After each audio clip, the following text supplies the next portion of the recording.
भैया, आप लोगों के बीच में हरिओम music recording centre Lachhirampur Azamgarh के माध्यम से बड़े भाई मालिक अभिमन्यु यादव और हमारे राजन भाई, जितेंद्र भाई, जीतू जी और प्रजापति जी, तमाम साथियों के साथ आज हम ऐसे राजनीति के धुरंधर और राजनीति के महानायक जो गरीबों, दुखिया, मजलूमों के हित की बात करते हैं, हमेशा सर्व समाज के उत्थान की बात करते हैं। प्रदेश ही नहीं, देश ही नहीं, बल्कि विश्व के कोने कोने में इस नौजवान की चर्चा होती है कि हिंदुस्तान की धरती पर एक नेता है, एक बेटा है जो भारत का भविष्य है।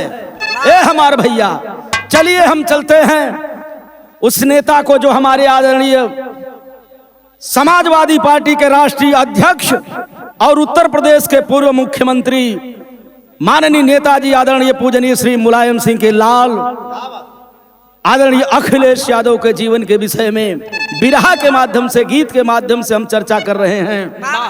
आप अपना आशीर्वाद दीजिएगा। चलिए मास्टर साहब, भूमिका में भाव है।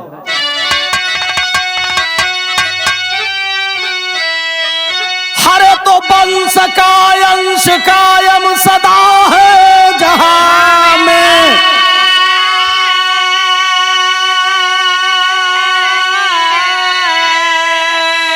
वीर का शेर बन करके वसुधा पर आया,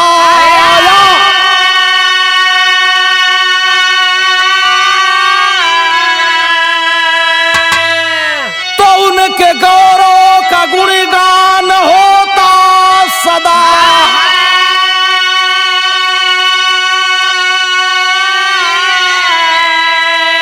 अरे जो कि जन के हृदय मध्य जम के समाया,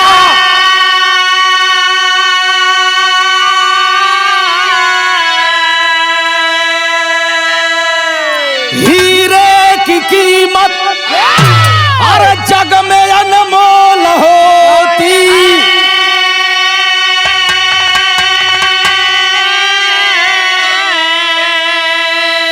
अरे परम ज्योति जन के हिया को लुभाए,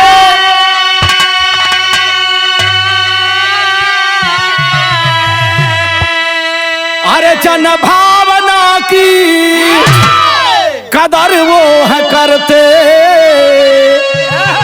गरीब मजदूर जन के जननायक बन के आए।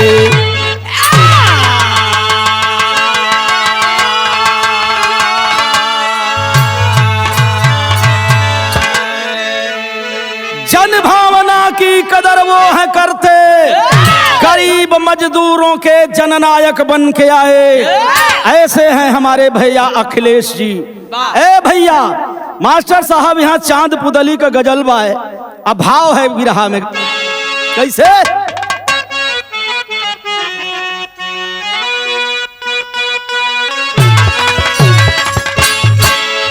धरती पर तो सब आयल है, लेकिन अरे गाथा उसी की, ए भैया गाथा उसी की गाई है जाती, अरे गाथा उसी की गाई है जाती, अरे कर्मों में जिनके दया धर्म होता, गाथा उन्हीं की अरे गाई है जाती, जाती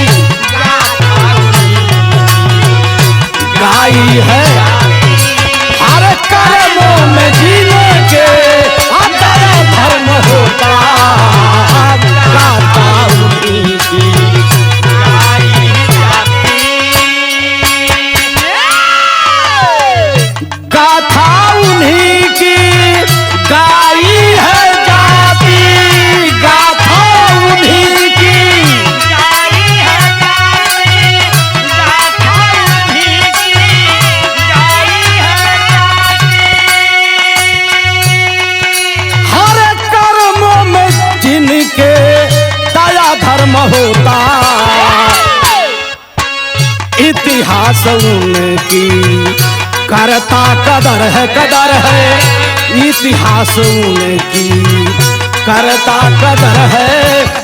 जो जनता के हित सिंधु लगाता है गोता इतिहास उनका करता कदर है इतिहास उनकी करता कदर है। जो जनता के हित सिंधु लगाता है गोता करता कदर। भैया आज अपने नेता आदरणीय अखिलेश के जीवन के विषय में कहना है। भूमिका सहित शेर में लाइन है मास्टर कैसे।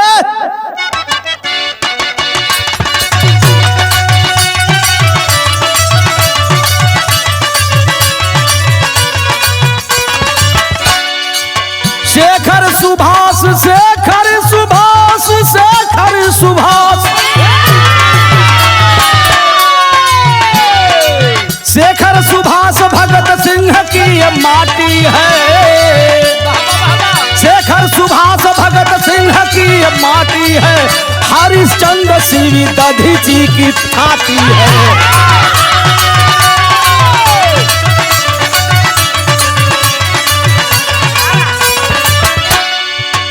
विश्व गुरु भारत देश ये कहता है विश्व गुरु भारत देश ये कहता है। हो अन्याय को हरि जन्म लेकर आता है।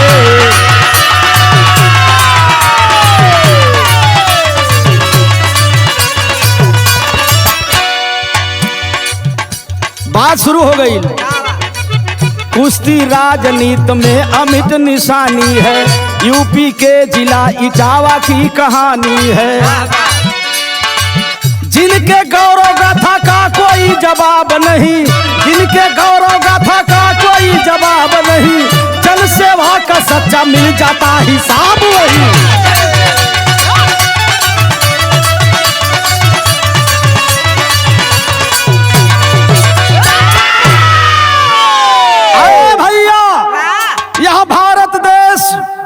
हमारे राष्ट्रपिता महात्मा गांधी का देश है। बापू का देश है। चंद्रशेखर आजाद का देश है। अब्दुल गफ्फार खां का देश है। शहीद आजम भगत सिंह का देश है। सरदार पटेल का देश है। इतने ना हमारे भारत के भाग्य विधाता भारतीय संविधान निर्माता बाबा साहब डॉक्टर अंबेडकर का देश है हमारे भैया। इसलिए कहना है मेरे मित्रों बात शुरू हो गई। उत्तर प्रदेश का इटावा जिला इटावा जिला में एगो गांव है जौने गांव का नाम सैफई हो। उ सैफई गांव ऐसा गांव हो जौने में एक परिवार हुआ करता था। आज भी एक परिवार है। कैसे मास्टर विदेशिया में भाव है।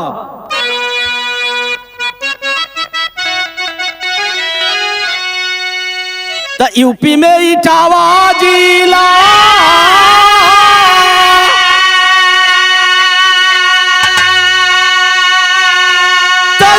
भैया नमसार नामी हुआ।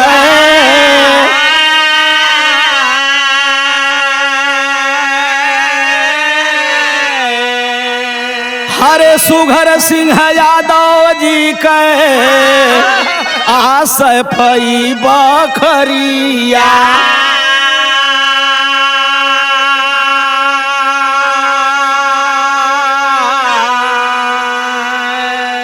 उन्हीं का बेटा नेता अमाननीय मुलायम सिन्हा।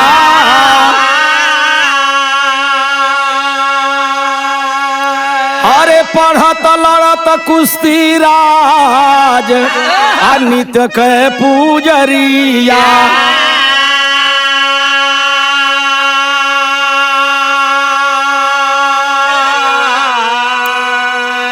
अरे त नथु सिंह जसावंता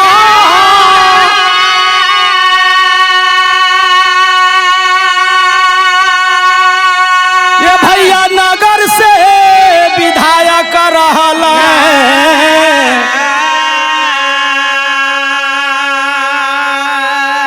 ए बाबू मुलायम के देखता है भाई आई पुल कितना जरिया।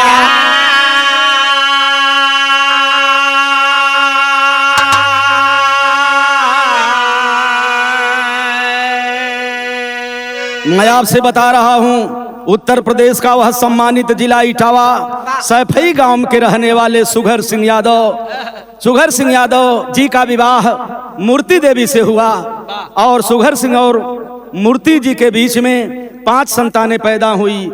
रतन सिंह यादव, मुलायम सिंह यादव, अभय राम सिंह यादव, शिवपाल यादव और एक बेटी थी जिनका नाम कमला देवी है। ये हमारे भैया 22 नवंबर सन 1939 को माननीय नेताजी श्री मुलायम सिंह यादव का जन्म हुआ। पढ़ाई के साथ साथ कुश्ती भी लड़ते थे।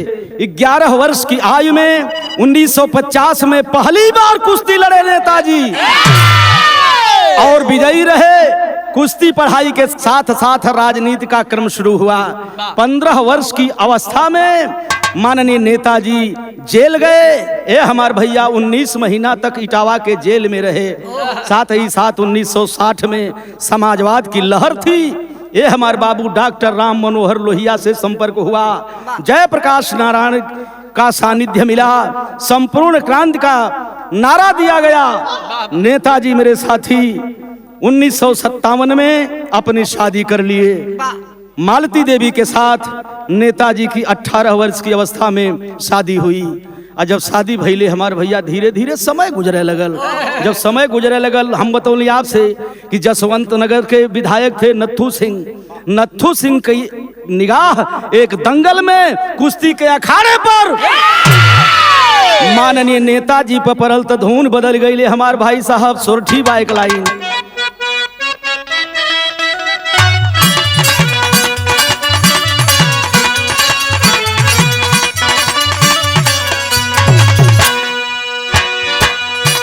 ए भैया ई धोन बा। ए मास्टर साहब एगो मेहरारू का गौना भैल, गौना हो के जब से वो अपने ससुरारी में आई तब से नैहरे कबो गईले का मौका ना मिलल।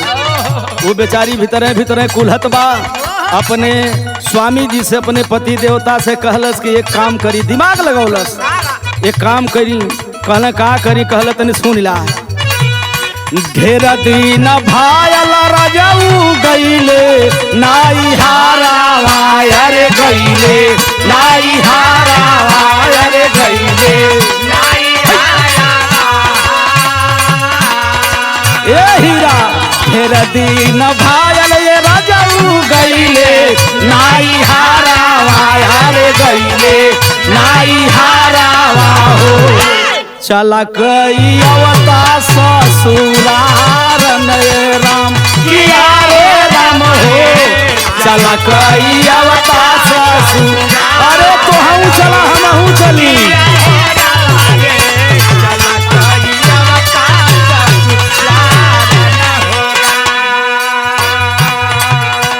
गाना में भाव है मास्टर साहब।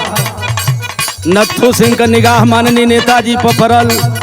1967 का समय आई तो भयल का 1967 मिलल नेता के टिकाटा वायर नेता के टिकाटा वायर नेता के टिकाटा 1967 मिलल नेता के टिकाटा वायर नेता के टिकाटा हो। लाखन सिंह के दिहाल हराइए राम किया रे राम हो। लाखन सिंह के दिहाल हराइए राम किया रे राम रे। लाखन सिंह के दिहाल हराइए हो।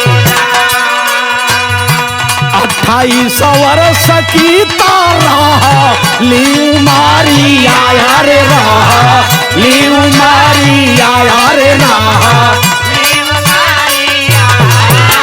सबसे कम उम्र का विधायक चुनाई नए राम। कांग्रेस के विधायक जसवंत नगर से लाखन सिंह हुआ करते थे। 1967 में नेताजी को टिकट मिला। नत्थू सिंह के सानिध्य में मेरे साथी नेताजी लाखन सिंह को भारी से भारी वोटों से पराजित किए। वो समय आदरणीय पूजनीय मुलायम सिंह यादव की उम्र 28 साल रहल। सबसे कम उम्र के विधायक बनकर विधानसभा में गए। ये हमारे बाबू धीरे धीरे लोग बतावलन कि भैया मालती देवी से शादी भइल। मालती और मुलायम के बीच में एक दिन एक फूल खिलल। यहीं से कहानी का शुरुआत हो गई। गीत बदल गई मास्टर।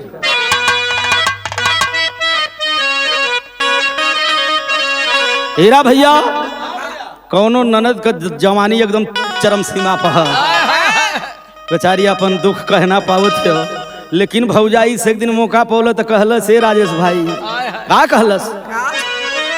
हरे कहे जा भौजी भैया से मोर, अरे कहे जा भौजी भैया से मोर, आ कह देता गवानवा राम। कहे जा भौजी भैया से मोर, कर देता गवानवा राम।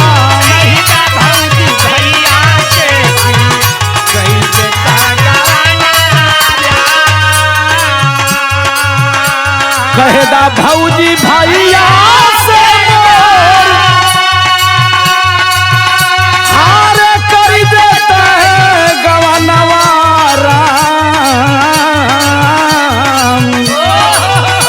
हाँ दुइया चीज जरूर दी है, चौकी बेलानवा राम। दुइया चीज अरे जरूर दी है, चौकी बेलानवा राम।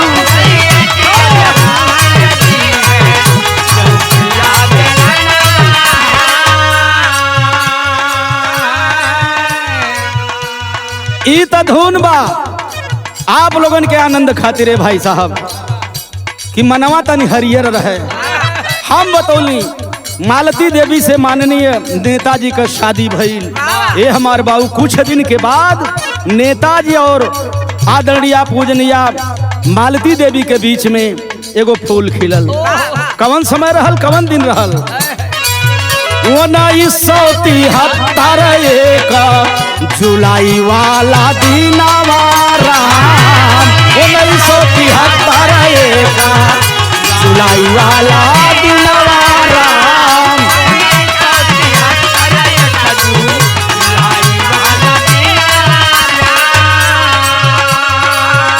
1973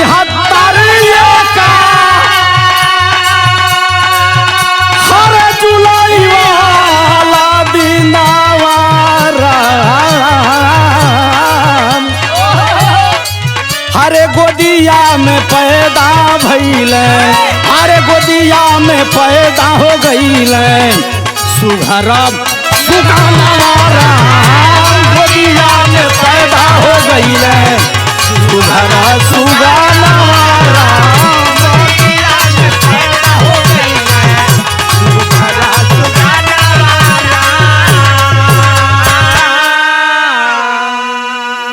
जुलाई सन 1973 को एक बेटा पैदा हुआ।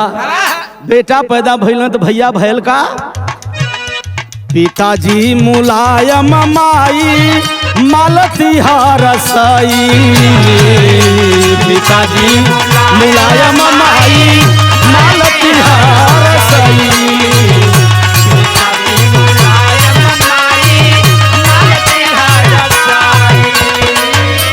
बचवा का नाम देखबा, आप बचवा का नाम देखबा अखिलेश धैली। अरे बेटवा का नाम याद हो अखिलेश धैली।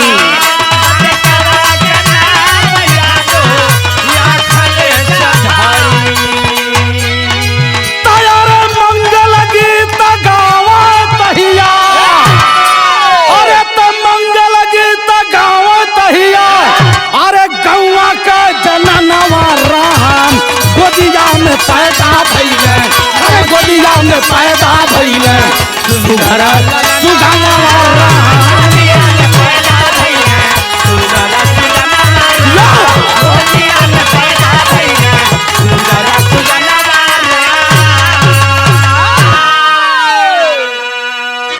माननीय नेताजी मुलायम सिंह यादव और मालती के बीच में एक संतान पैदा हुई, जौने संतान का नाम माता पिता नात हित मित रिश्तेदार मिलके अखिलेश यादव रख दिए।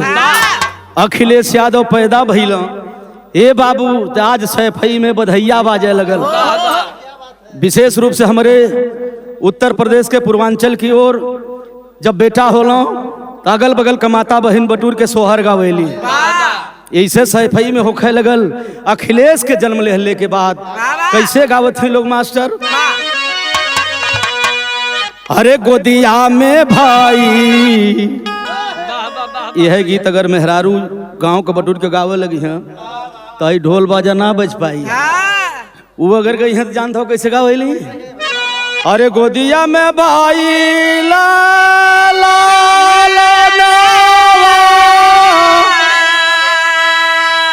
तब भवनवा गुला जरा भाई हो। अरे ललना जुगा जुगा जिया हो सुगनावा भवनवा गुला जरा भाई।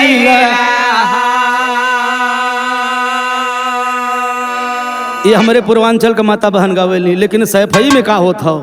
अखिलेश पैदा हुए तो अरे गोदिया में भाई लैला ला नवा तो भवाना वहाँ के भाग रे भवाना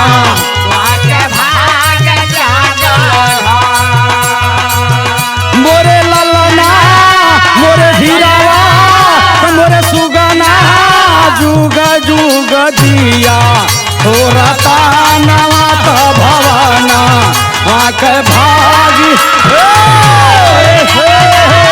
जुग जुग दिया हो सुगाना हो भवाना वहाँ के जुग जुग दिया हो रता नवा भवाना वहाँ के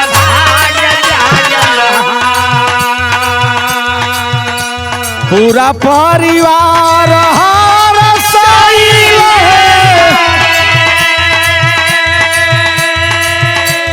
चाचा चाची दादा दादी मौसी मौसा फुआ फुफ्फा सब लोग गदगद है।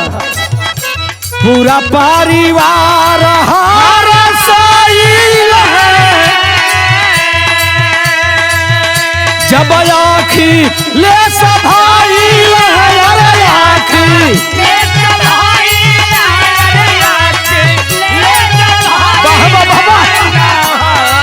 तमोरे ललना तमोरे ललना ही तमिता गादा गद भमानवा हो भवाना ना के भागी तमोरे ललना ही तमिता गादा गद भमानवा हो भवाना ना के भागी जागल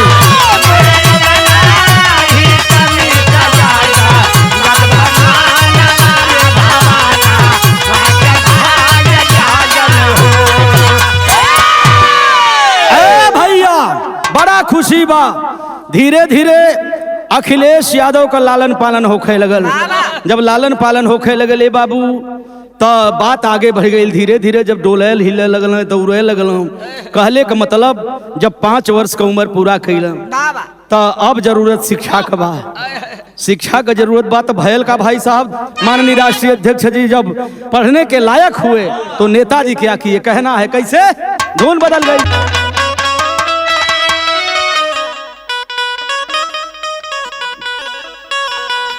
आज के जमाने का कोनो लड़का कोनो बनल चुनल के देखल तो कहे लगल का कहलस? हरे गजब का रूप तो हर गजब सूरतिया के पवलू न हो। गजब का रूप तो हर गजब सूरतिया के पार हीरा भाई गजब का रूप तो हर गजब सूरतिया के पवलू न हो। गजब का रूप तो हर गजब सूरतिया तू पवलू न हो।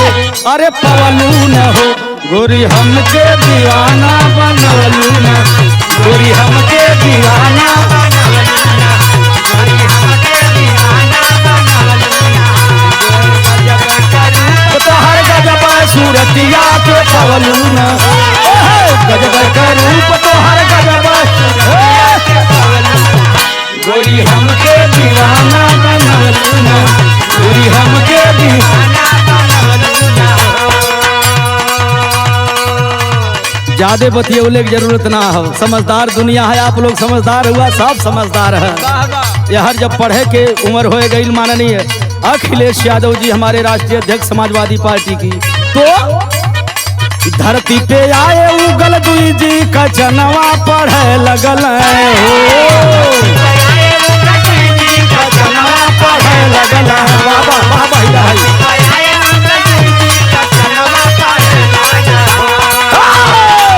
धरती पर आए उगल दुई जी का चनवा पढ़े लगल हो, नेताजी का रतनवा पढ़े लगल हो, नेताजी का रतनवा पढ़े लगल हो, नेताजी का रतनवा पढ़े लगल हो।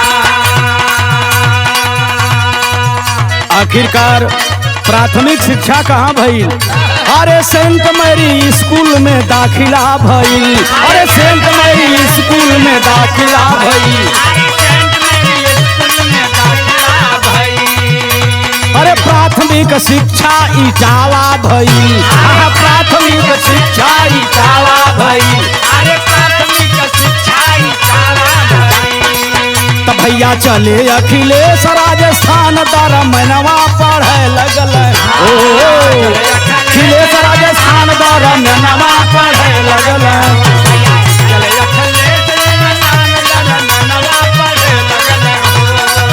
नेताजी का सुगनवा पढ़े लगल हो, नेताजी का सुगनवा पढ़े लगल हो, नेताजी का सुगनवा पढ़े लगल हो, नेताजी का सुगनवा पढ़े लगल हो।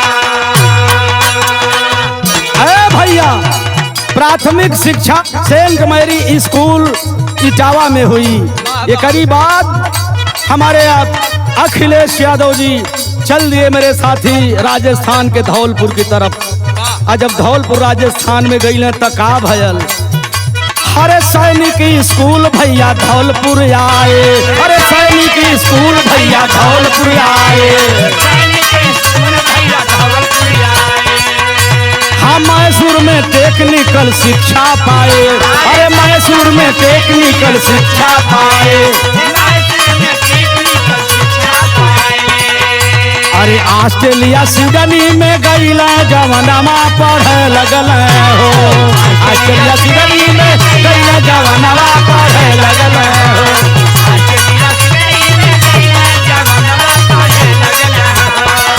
नेताजी का सुगनवा पढ़े लगल हो, नेताजी का सुगनवा पढ़े लगल हो, नेताजी का सुगनवा पढ़े लगल हो, नेताजी का सुगनवा पढ़े लगल हो।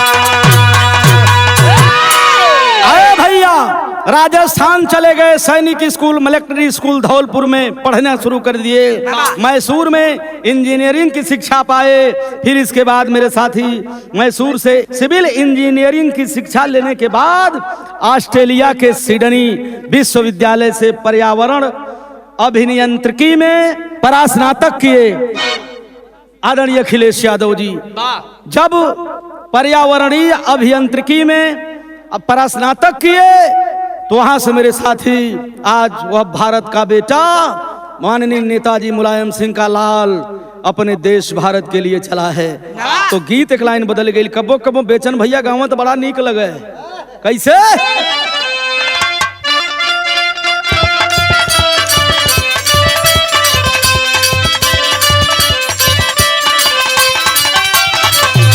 ऊ कहे हरे सासुरे से रूसल बाती रियवाना,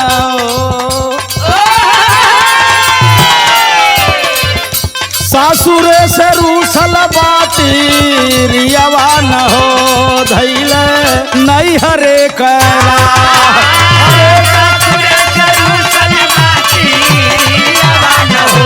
धैल नहीं हरे करा,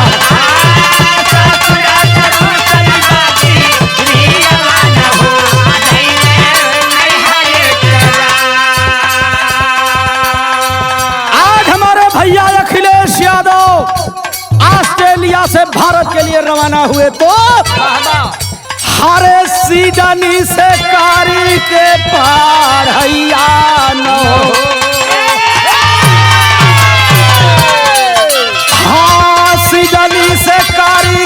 पढ़ाइया न हो भारत लाल गईल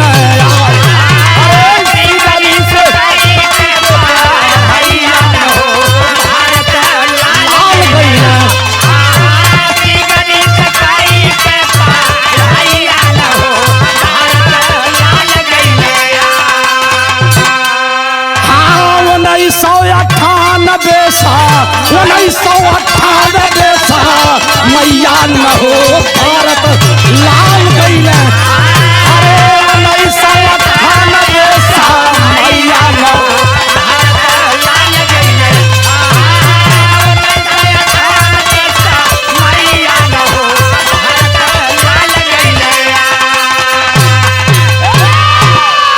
भैया पर्यावरणीय इंजीनियरिंग में पारंगत भाई क्रिकेट फुटबॉल संगीत में रुचि लाई अरे फिर जनता का करायागू भैया न हो अरे जनता का करायागू भैया न हो भारत लाल गईल अरे जनता का करायागू भैया न हो भारत लाल गईल जनता का करायागू भैया न हो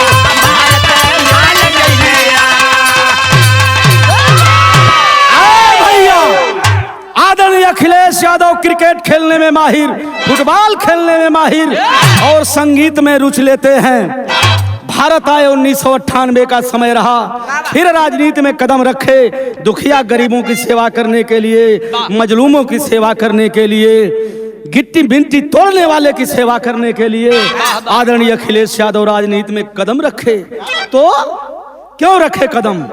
मजदूर किसानन का अरे देख दूर दिनवा नेताजी का नीति लड़ी गई इलेक्शन नेताजी की नीति लड़ी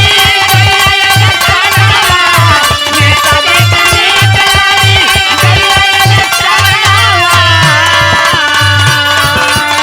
सांसद बानी गई करी का मैया न हो अरे सांसद बानी गई करी का मैया न हो भारत लाल गईल सांसद बनी गईल करी का मैया न हो भारत लाल गईल सांसद बनी गईल करी का मैया न हो भारत लाल गईल।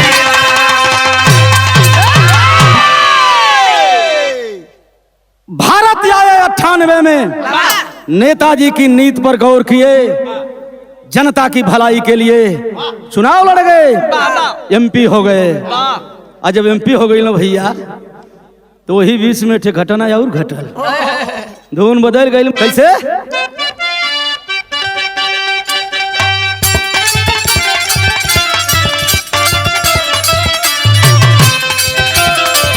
धन्य है मेरे भैया अखिलेश, करेजा गदगद हो जाता है देखने के बाद।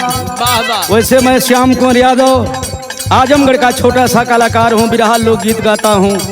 6 अक्टूबर सन 2019 को मुलाकात हुई थी लखनऊ के कार्यालय में, जब हमारे शेरे पूर्वांचल माननीय रमाकांत यादव जी समाजवादी पार्टी में शामिल हुए। हमारा गाना भी सुना आदरणीय अध्यक्ष जी ने और बड़ा सम्मान दिया। लेकिन वो अध्यक्ष जी के जीवन में एक ठे और बहारी आई, सांसद बनने के बाद धुन बदल गई। माई बहन कबो गावैली नवरात्र में गाती हैं, निबिया की दरिया मैया, निबिया की दरिया हो मैया, डारेली झलुआवा हो की झूली हो झूली, अरे हो की झूली हो झूली, माई मोरी गावली गीतिया हो की झूली वो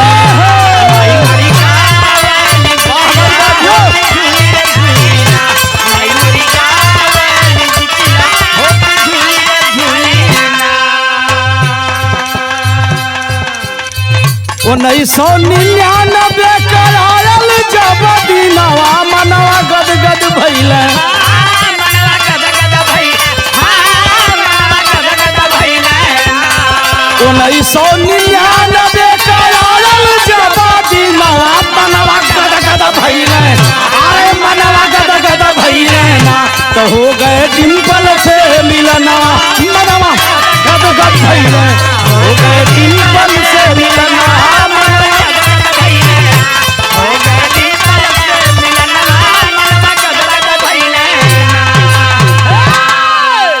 1999 में डिम्पल से मुलाकात हुई। तो डिम्पल से जब मुलाकात भइल तो नैनचार हो गयल।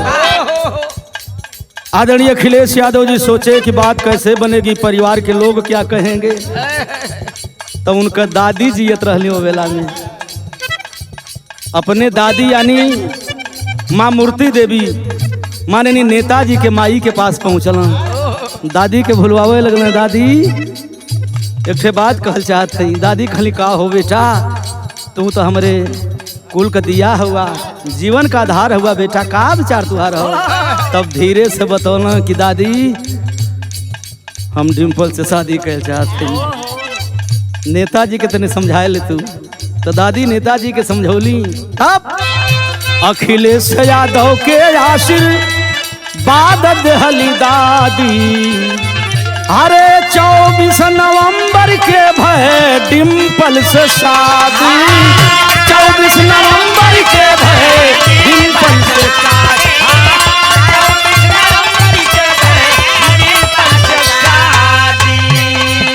अरे खुशियाँ में झूमल तहिया, खुशियाँ में झूमल तहिया, यादव खाना दानवा मनवा गद गद भइले।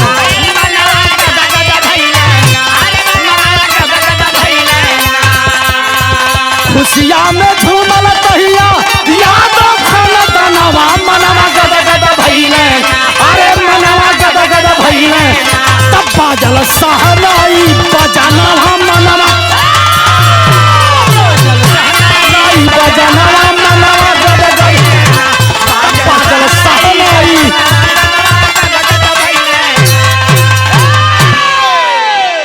दादी नेताजी से कहली। नेताजी कहे ठीक है माता तुम्हारा देश बा तो बढ़िया हो। अखिलेश यादव का ब्याह तय भयल 24 नवंबर 1999 के शादी हो गई। तो झूमल खुशिया में तहिया यादव खंडनवा मनवा गदगद भइले ना। अब शादी होत बा, मंडप सचल बा, तो गवैया भइले के नाते हमरो धर्म बनेला।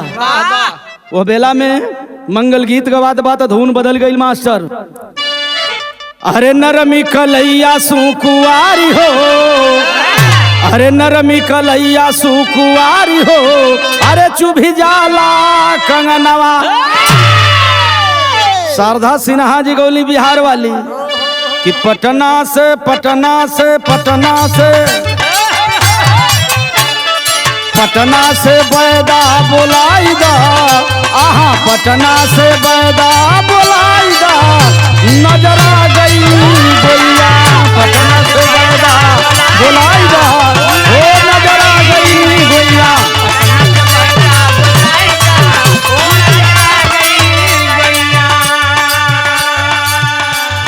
आदरणीय अखिलेश यादव और डिम्पल यादव माड़ो में बैठे हैं, जयमाल हो रहा है। तो लोग गावत हो मंगल गीत, माता बहन गावत है, शहनाई बज रही है। चम चम चमक लीलार हो।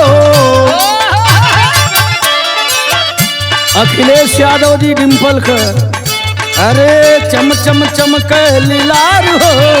हाँ चम चम चमक लीलार हो। सोहा सिर पर से हरवा। चम चम चमक लीलार हो। सोहा सिर पर से हरवा।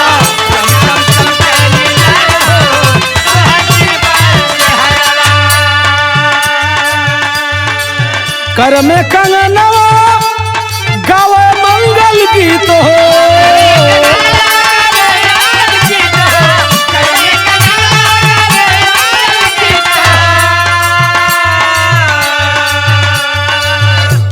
आ डिम्पल दुल्हन बनली समा गईल प्रीत हो।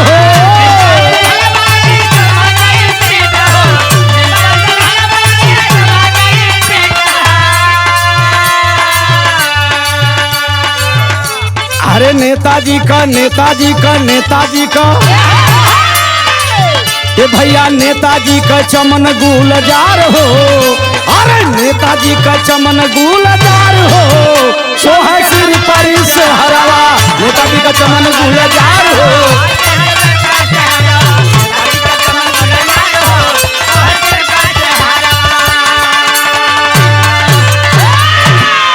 अपने जीवन में समाजवादी पार्टी के संरक्षक जैसा कि माननीय मुलायम सिंह यादव जी नेता हैं। नेता शब्द अगर किसी के नाम के आगे लगा तो नेताजी सुभाष चंद्र बोस, और दूसरा शब्द अगर नेता लगा तो माननीय मुलायम सिंह यादव जी को नेताजी कहा जाता है। जैसे नेताजी अपने जीवन में कई बार विधायक रहे, कई बार सांसद रहे, और यहाँ तक कि भारत के रक्षा मंत्री तक रहे। भारत के रक्षा मंत्री जब थे तो उन्होंने ऐलान किया कि हमारे हिंदुस्तान का कोई भी जवान शहीद होगा, उसकी पार्थिव शरीर उसके घर तक जाएगी और उसके परिवार को 10 लाख रुपए का आर्थिक मदद की जाएगी। नहीं तो पहले टोपी आवत रहल, वर्दी आवत रहल, जूता आवत रहल। ऐसे नेताजी का विचार है। नेताजी हमारे उत्तर प्रदेश के 3 बार मुख्यमंत्री रहे। ए बाबू, नेताजी हमारे चाहे आजमगढ़ हो चाहे पूरे प्रदेश के लोगों का विकास किए। नेताजी ने ऐसा काम किया है मेरे साथी जो याद किया जाएगा, और उन्हीं के पैटर्न पर चलने का काम हमारे बड़े भाई अखिलेश यादव, पूर्व मुख्यमंत्री, राष्ट्रीय अध्यक्ष समाजवादी पार्टी कर रहे हैं। तो कहना है ए भैया, बियाह भयल, धीरे धीरे समय गुजरल, राष्ट्रीय अध्यक्ष माननीय अखिलेश यादव और डिम्पल जी के बीच में 3 संतान पैदा भइल। बड़ी बेटी है आदिति, उनसे छोटी बेटी है जिनका नाम है टीना, और सबसे छोटे को बेटा हुआ जेकर नाम है अर्जुन यादव, माननीय अखिलेश यादव और डिम्पल जी के सुपुत्र का। ए भैया, हमेशा हम लोग फेसबुक पर देखा करते हैं। बहुत बहुत बधाई हो हमारी दोनों बेटियों को और हमारे बेटा अर्जुन यादव को। आदरणीय मुख्यमंत्री, पूर्व मुख्यमंत्री, राष्ट्रीय अध्यक्ष अखिलेश यादव को बहुत बहुत कोट कोट प्रणाम करते हैं हम श्याम कुंवर एंड पार्टी के लोग, क्योंकि हमने देखा है तेरी में भाव आए। हरे मुलायम समझ जननायक मिल गया कि अरे मुलायम समझ जननायक मिल गया, तो लोहिया राज नारायण चरण सिंह सुखदायक।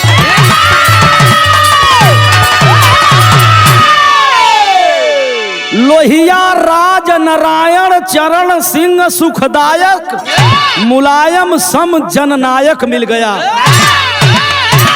आदरणीय अखिलेश यादव, लोग कह रहे हैं उत्तर प्रदेश नहीं भारत ही नहीं विदेशों में चर्चा होती है, तो अखिलेश जैसा योजनाओं की भरमार करने वाला, गरीबों, दलितों, पिछड़ों का सम्मान करने वाला, सर्व समाज का सम्मान करने वाला कोई मुख्यमंत्री हुआ तो अखिलेश यादव।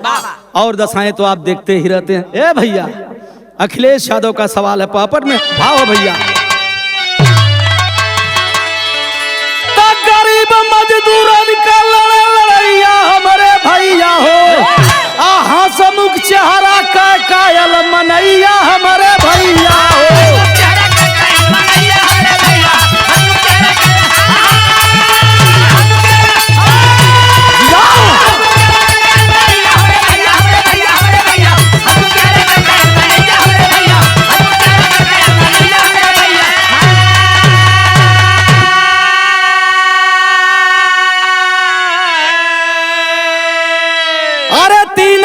सांसद फिर भय मुख्यमंत्री जुझार हो, जन की आवाज बही विकास की बयार हो।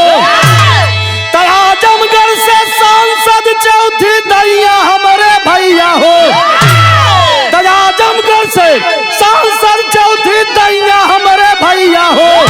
जय जय बोले देशवा का मनैया हमारे।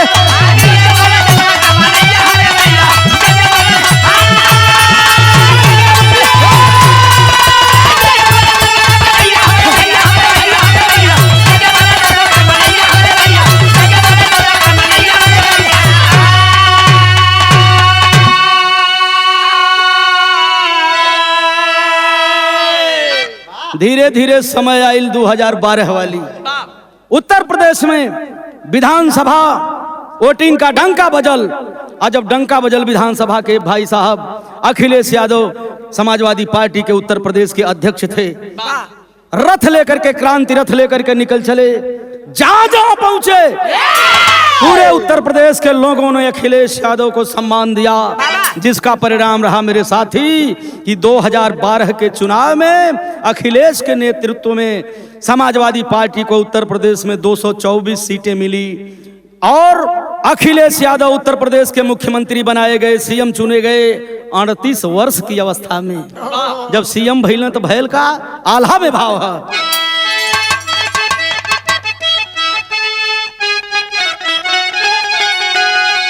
अरे तो यूपी का मुख्यमंत्री, अरे तो यूपी का मुख्यमंत्री अखिलेश भइलो भैया।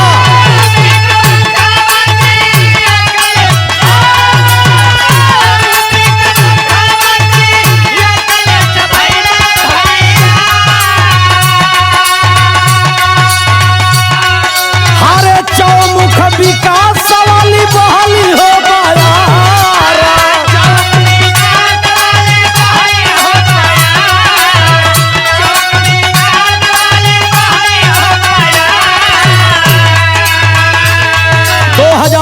को हमारे भारत के सबसे बड़े सूबे उत्तर प्रदेश के मुख्यमंत्री बने माननीय अखिलेश यादव।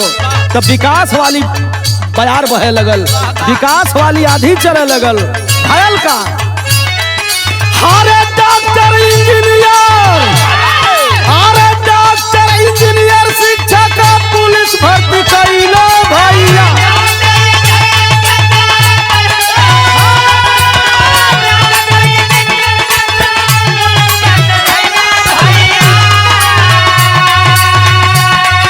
अरे कई लाख लोगन के देहल रोजगार, कई लाख लोगन के देहल रोजगार।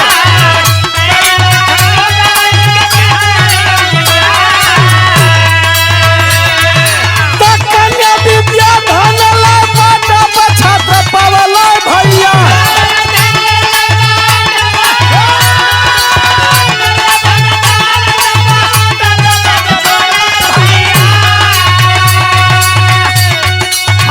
महिला सुरक्षा 290 तैयार,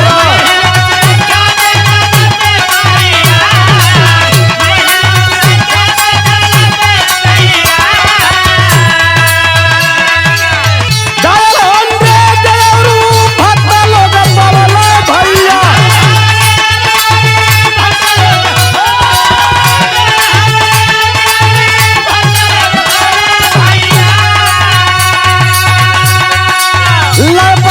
समाजवादी पेंशन सरकार,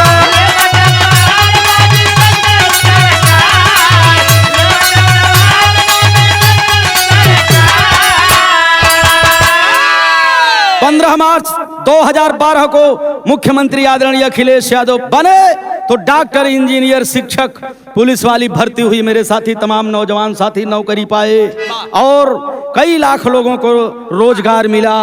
ये तने ना भैया, कन्या विद्या धन और लैपटॉप देकर के छात्रों को प्रोत्साहित करने का काम किया, उनके भविष्य को संवारने का काम कोई किया तो उस मुख्यमंत्री का नाम है अखिलेश यादव। ये तने ना भैले भैया, कन्या विद्या धन लैपटॉप महिला सुरक्षा के लिए।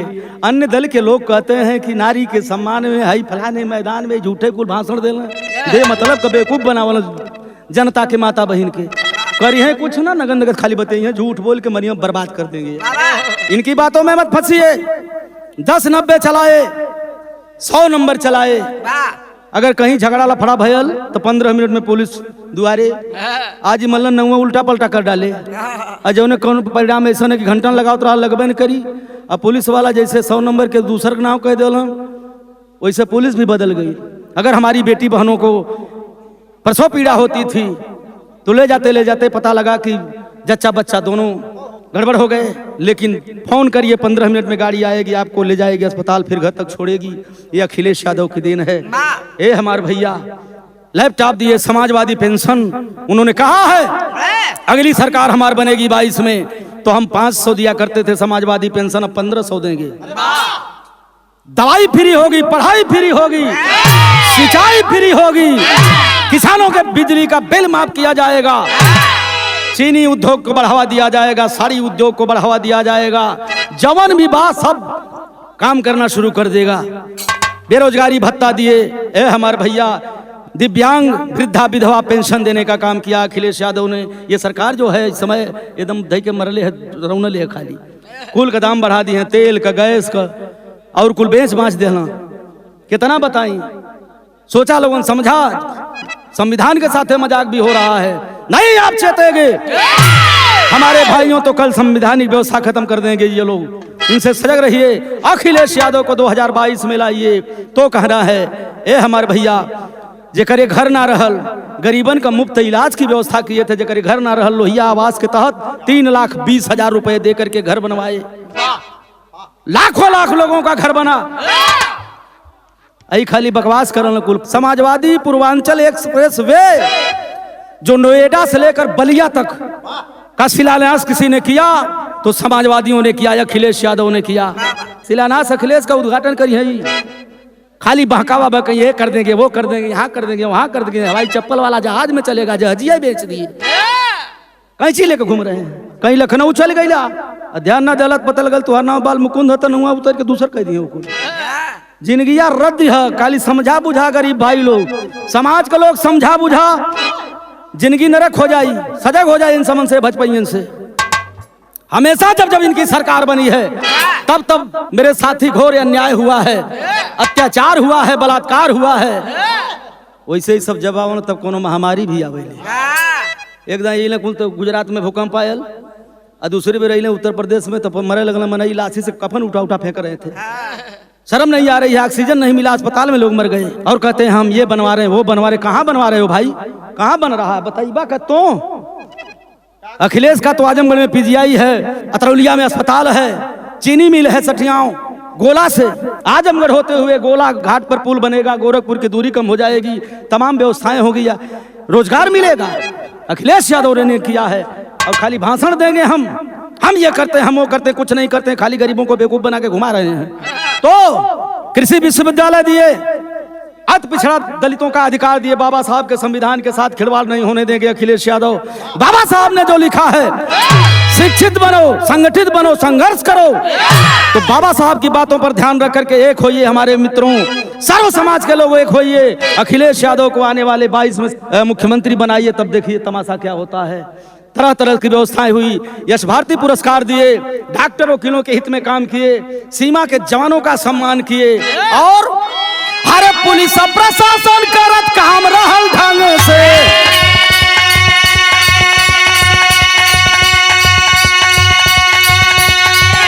अरे गदा गदा रहला थानवा का चौकीदार,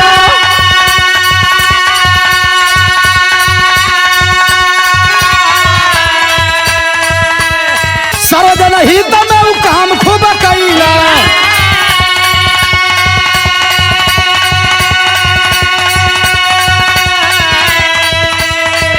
अरे हसमु के नेता अखिलेश दिलदार हो, हसमु के नेता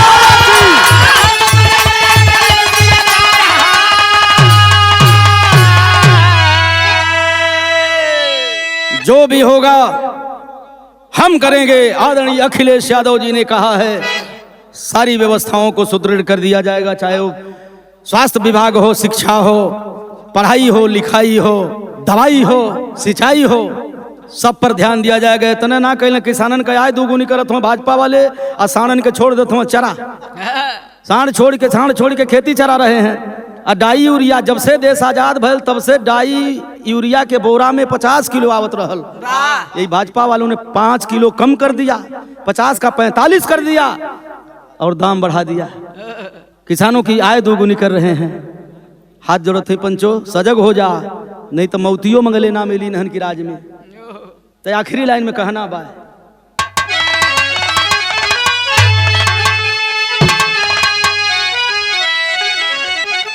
हरे तो दुखिया, अरे तो दुखिया गरीब जन की हरते पीरवा हो हमार। अरे तो सब कर भैया अखिलेश मुलायम का हीरा।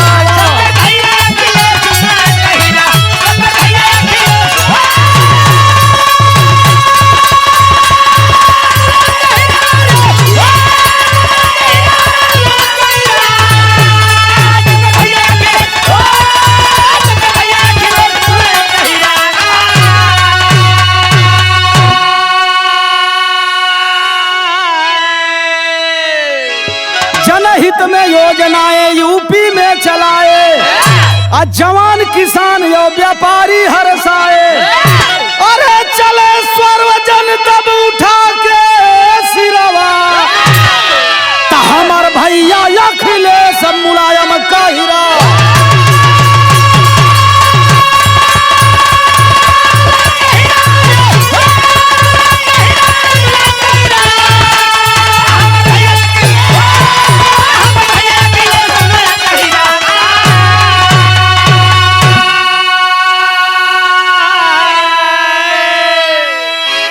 भारत का निवासी होने के नाते, एक गवैया होने के नाते, आप लोगों के आशीर्वाद से श्याम कुंवर यादव गरीबी में मजदूरी करके आजमगढ़ के सिविली जैसे कॉलेज से हिंदी से में किया, LLB किया। आज बिरहा गा करके लोगों को समझाता हूं। मेरे साथियों, हाथ जोड़ करके निवेदन है मेरे बंधुओं, 2 कवर कम खाइए, अपने बेटी बेटा को जरूर पढ़ाइए, शिक्षा दीजिए। अखिलेश का जमाना था, किसान जवान व्यापारी सभी लोग हर्षित थे। माताएं बहनें कभी भी कहीं जा सकती थी, आजादी थी, कहीं कोई छेड़छाड़ नहीं होता। जो छेड़छाड़ करता था उसके साथ मेरे साथियों वैसा व्यवहार किया जाता था। समाजवादी सरकार में, भाजपा के सरकार में 12 बजे रात को ले जाके बेटी के फूंक दे थमकूल, किसानों के ऊपर गाड़ी चढ़ा दिया मंत्री का बेटा, लेकिन कोई आवाज नहीं उठा रहा है। उस मंत्री को तो तत्काल बर्खास्त कर देना चाहिए, तत्काल बर्खास्त कर देना चाहिए। कौन मलाई देता बा जोगी बाबा के? वो मंत्री क्या दे रहे हैं? किसानों के ऊपर गाड़ी चढ़ाना, ये मेरे साथी ये पहली बार हुआ है भारत में। जबरदस्ती कानून थोप रहे हैं, हमारे और आपके खेती को गुलाम बनाना चाहते हैं। लेकिन सुनिए, हाथ जोड़ के निवेदन है कि छलियन के छाल में, समझा दर्शक लोग, सुने थवा श्रोता भाई राजन बाबू, अरे छलियन के छाल में जो फांस जाइबा भाई, ताजिया ताजिनी गिया जहरा हो जाई।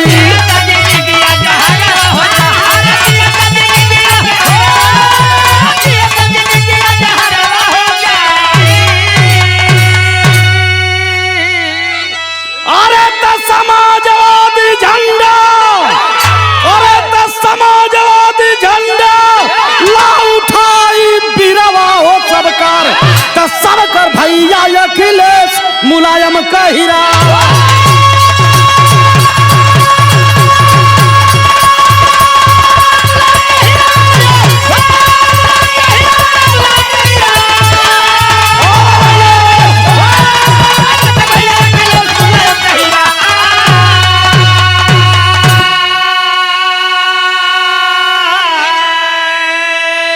छलियों के छल से बचिए, और आ रहा है सामने 2022 का चुनाव। उठाइए समाजवादी झंडा, आने वाले वोट के दिन पोलिंग पर चलिए, साइकिल के सामने वाली बटन दबाइए, इतनी बटन दबाइए, इतनी बटन दबाइए कि भाजपा वाले के जमानत जब्त हो जाए। अखिलेश यादव को मुख्यमंत्री बनाना है तो साइकिल की बटन दबाना है। ए हमारे भैया, हिंदू मुसलमान सिख ईसाई कहाँ राही, आ सब करिए लान, सत्ता अखिलेश के चाही।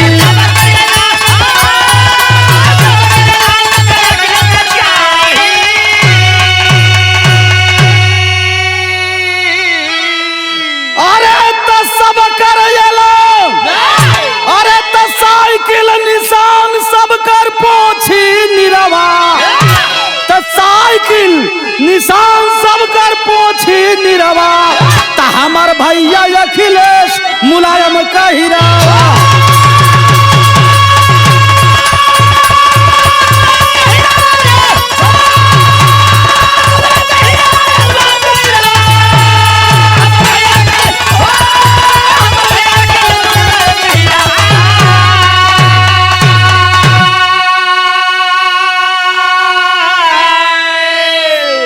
ध्यान दीजिए, अपने बेटी बेटों के भविष्य का सवाल है मेरे साथी। अमीर आदमी तो किसी तरह से पढ़ा लिया बच्चों को, लेकिन गरीब आदमी बेचारा, स्कूल बंद था, कॉलेज बंद था, गरीब आदमी के लड़का लड़की पढ़े बिना घूमत रहे यार। ये सब व्यवस्थाओं को खत्म किया जाएगा, सबको शिक्षा दिया जाएगा, सबको समान अधिकार दिया जाएगा। 2022 में साइकिल के सामने की बटन दबाएंगे मशीन की, और हम अखिलेश यादव को मुख्यमंत्री बनाएंगे इसी संकल्प के साथ। ए हमारे भैया कहना है आखिरी लाइन में, राम मूर्ति सरी कमला कहते अखिलेश के लावा, जाहिद शिव शंकर सिंह सुख शांति यूपी में पावा, मुलायम सम जननायक मिल गया, मुलायम सम जननायक मिल गया, तो यादव श्याम कुंवर है कहता बिरहा गायक, मुलायम सम जननायक।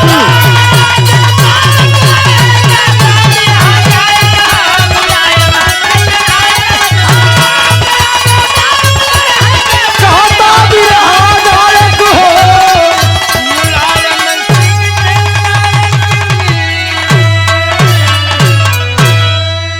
जय समाजवाद, मुलायम सिंह जिंदाबाद, अखिलेश यादव जिंदाबाद, समाजवादी पार्टी जिंदाबाद।